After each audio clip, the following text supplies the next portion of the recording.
Math and Beats. This video is going to focus on the idea of limits at infinity, not to confuse that with the prior videos where limits actually go to infinity. In this video, what we're going to really be looking at is the long-run behavior of functions and the variety of different things that can happen. So let's take a look here. So that is, what I was just kind of mentioning before, is that we're going to investigate functions' behavior both as the input value, say x, is going to positive infinity and as x is going to negative infinity.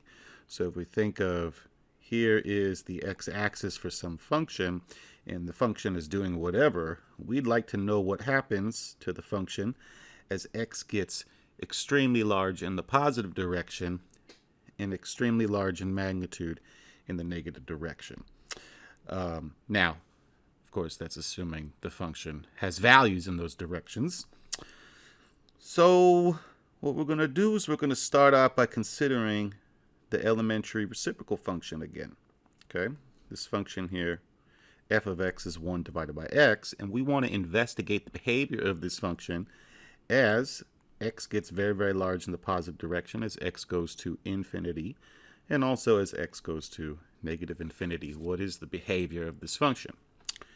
Well, first of all, if we notice, if you get x values increasingly large in magnitude, so right down here as x increases, then this function 1 over x is going to decrease, right? Because we're going to be dividing 1 by bigger and bigger numbers. 1 divided by 100, 1 divided by 1,000, 1 divided by 1,000,000, and so on. The entire quantity 1 divided by that number gets very, very, very tiny. It decreases in size. Now, more specifically, as x gets arbitrarily large, in this case we can just kind of consider it in the positive direction, then the function 1 over x becomes arbitrarily closer to 0 because it's getting smaller and smaller. So it just gets smaller and smaller, hence it's getting closer and closer to 0.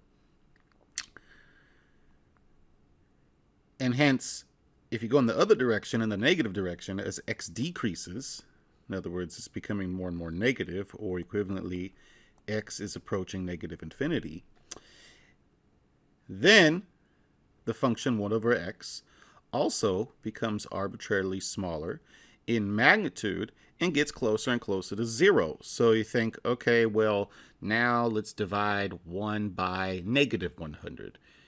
Let's divide 1 by negative 1,000. Let's divide 1 by negative 1,000,000, and so on, right? You're going to have a negative value now, but still getting closer and closer to 0, getting smaller and smaller in magnitude as x goes to negative infinity, and also as x goes to infinity.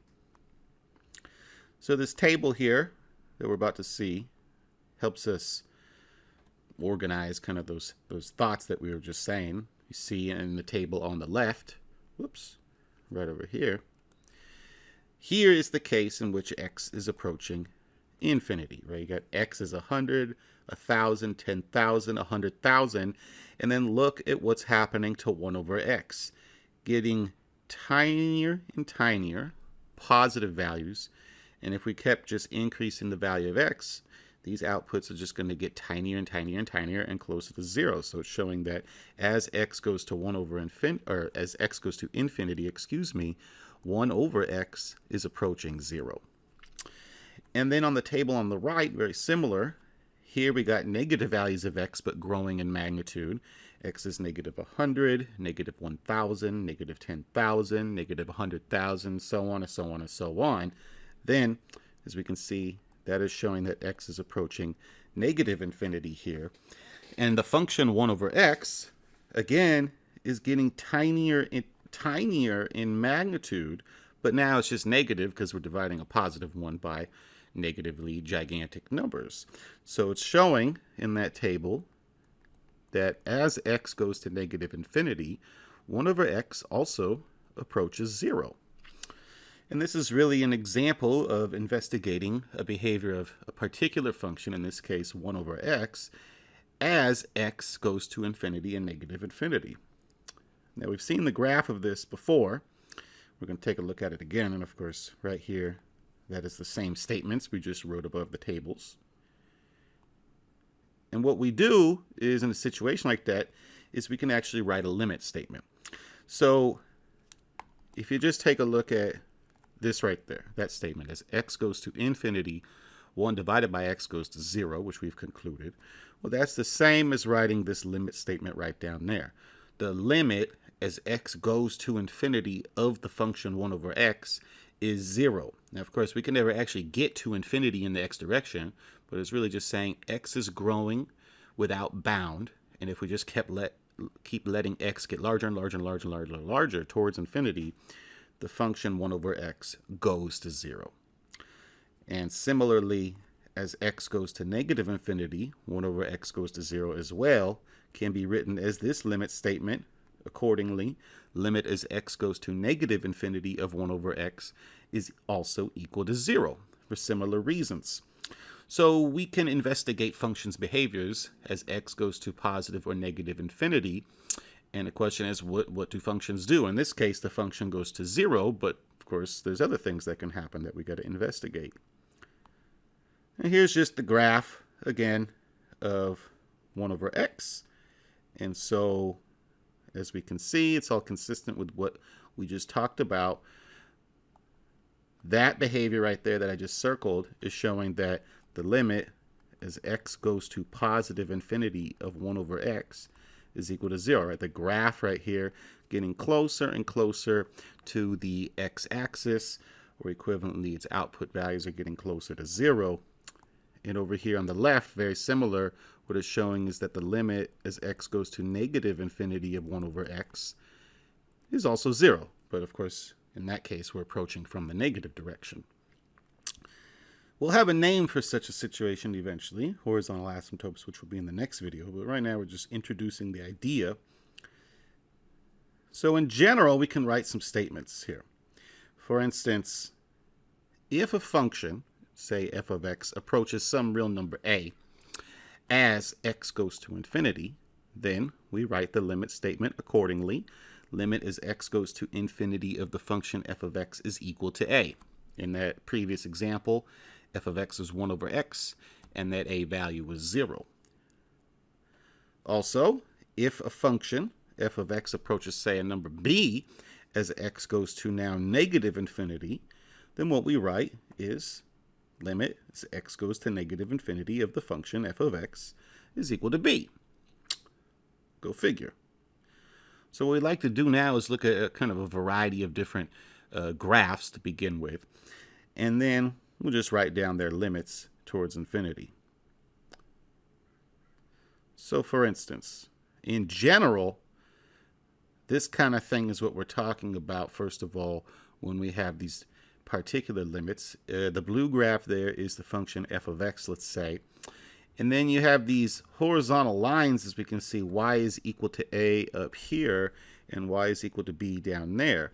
And what this picture is showing is exactly what we were just describing a moment ago, is that as x gets very, very large in the positive direction, x going to infinity, the function is approaching this output number a.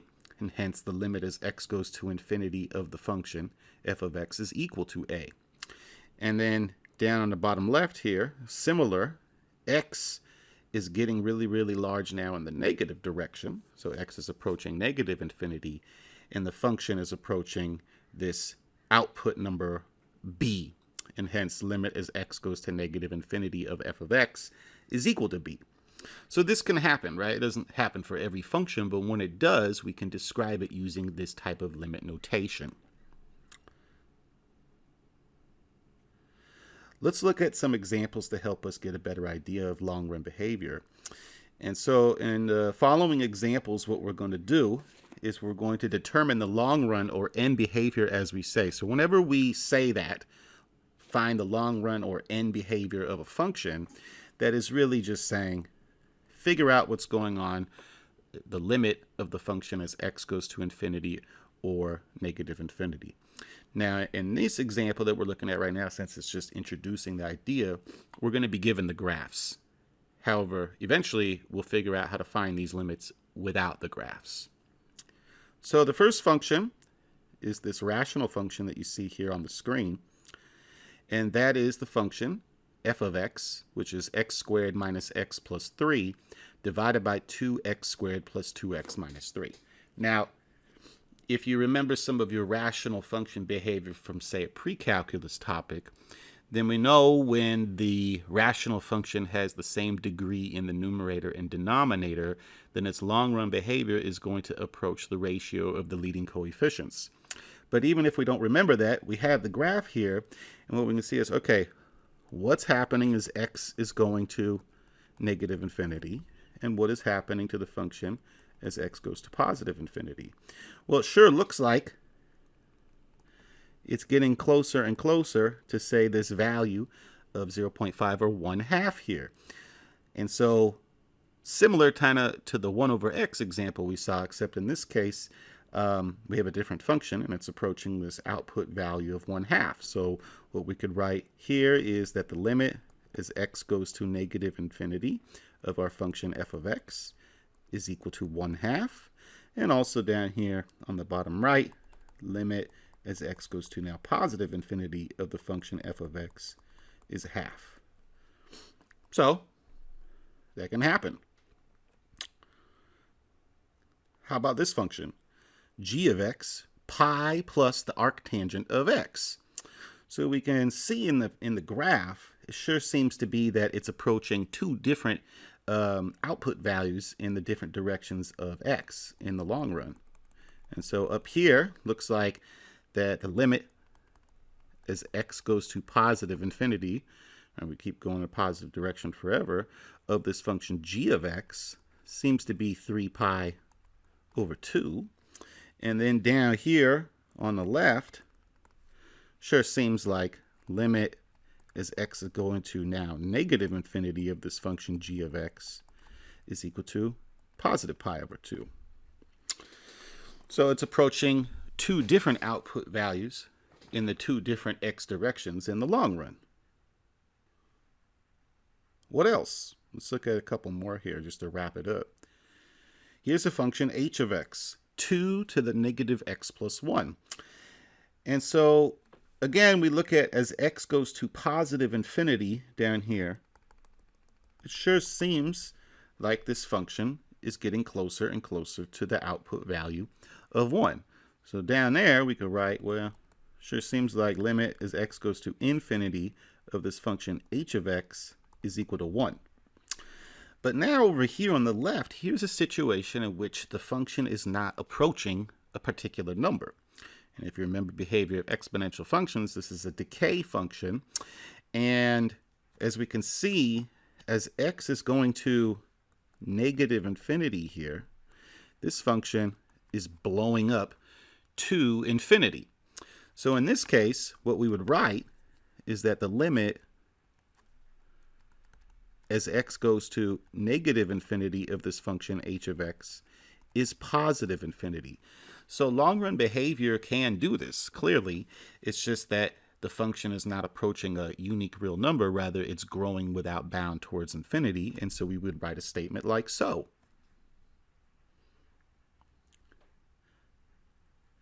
Finally here's the graph of just the elementary cubic function. Let's call it k of x is equal to x cubed. And here's a case where the function is going to infinity and also negative infinity in those particular directions. So as we can see, as x is going to infinity here, right, we're going, let me write that infinity a little bit more beautiful. There we go. As x is going to infinity, the function is blowing up towards infinity. So we would write limit as x goes to infinity of the function k of x is equal to infinity.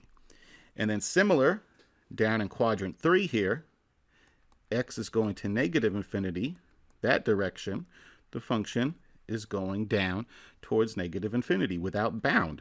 So we would write that the limit as x goes to negative infinity of this cubic function k of x here is negative infinity. So clearly the function doesn't need to approach a particular number in the long run, but when it does, we can write the limit notation as described in this video.